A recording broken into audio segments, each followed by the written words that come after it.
राजस्थान में नए राजनीतिक गठजोड़ के संकेत मिलने लगे हैं।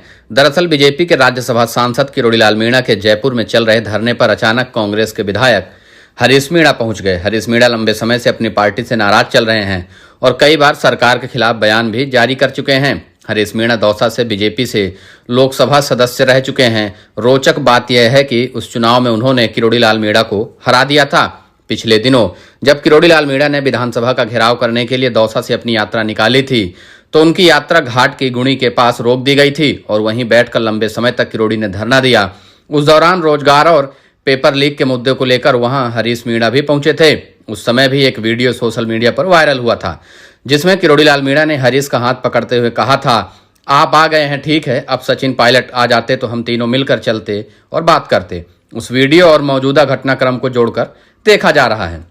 वैध पट्टा होने के बावजूद निगम द्वारा मकान नहीं बनाए जाने से हताश राम प्रसाद मीणा नाम के व्यक्ति ने खुदकुशी कर ली थी। उसके परिवार को न्याय दिलाने के लिए सांसद किरोड़ीलाल मीणा धरने पर हैं। उन्होंने ट्वीट किया था कि न्याय की लड़ाई में धरना स्थल पर पहुंच चुका हूं। लोक सेवा का झूठा दावा करने वाले जनविरोधी अशोक गहलोत सरकार के खिलाफ परिवार को न्याय मिलने तक संघर्ष जारी रखूंगा।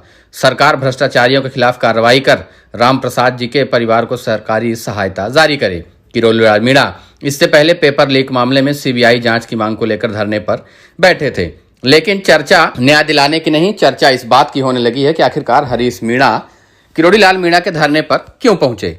हरीश मीणा सचिन पायलट के भी करीबी नेता माने जाते हैं। दौसा से जब लोकसभा सांसद थे उस वक्त सचिन पायलट के करीबी होने की वजह से 2018 के विधानसभा चुनाव में उन्होंने कांग्रेस ज्वाइन की और कांग्रेस के टिकट पर चुनाव लड़े, जीतकर विधानसभा पहुंचे। उम्मीद की जा रही थी कि उनको मंत्री पद मिलेगा, लेकिन सचिन पायलट जब खुद मुख्यमंत्री नहीं बन पाए तो उनको भी मंत्री पद नहीं मिला। सचिन पायलट के पक्ष में हरीश मीणा हमेशा से खुलकर बयानबाजी करते रहे हैं। अभी 1-to-1 विधायकों की चर्चा में भी जब गोविंद सिंह डोटासरा ने सुखजिंदर सिंह रंधावा से परिचय कराते हुए ये कहा कि ये मानेसर वाले हैं, तो उस वक्त हरीश मीणा भरी बैठक में ही भड़क गए और सुखजिंदर सिंह रंधावा के साथ गोविंद सिंह डोटासरा को जमकर खरी खोटी सुनाई थी। उसके बाद डोटासरा ने कहा कि ठीक है, आप शांत हो जाएं, गलती हुई। उसके बाद प्रभारी सुखजिंदर सिंह रंधावा हरीश मीणा से बातचीत करते रहे। हरीश मीणा ने उस बैठक में ही खुली चेतावनी दे दी थी कि अगर आप सचिन पायलट और उनके लोगों को ऐसे ही बोलते रहेंगे तो 2023 के विधानसभा चुनाव आप जीत नहीं पाएंगे। अब हरीश मीणा एक मध्यस्थ के तौर पर किरोड़ीलाल मीणा के पास पहुंचे हैं। किरोड़ीलाल मीणा का हमेशा से प्रयास रहा है कि सचिन पायलट को अपने पक्ष में लाया जाए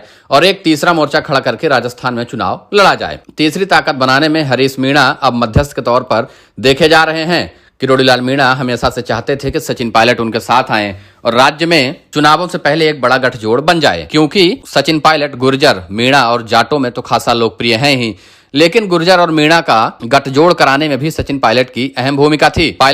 सचिन पायलट के चलते ही 2018 के विधानसभा चुनाव में गुर्जर मीणा एक होकर कांग्रेस के पक्ष में वोट किए और पूर्वी राजस्थान में भाजपा पूरी तरीके से साफ हो गई।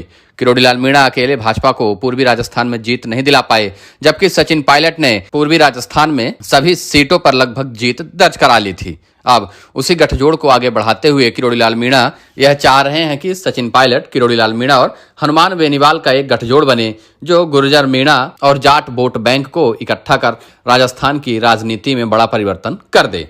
इधर सचिन पायलट के ऊपर कांग्रेस हाईकमान कार्रवाई करने का मन बना रहा है। अगर ऐसा होता है तो सचिन पायलट के रास्ते खुल जाएंगे, वो कहां जाना चाहते हैं।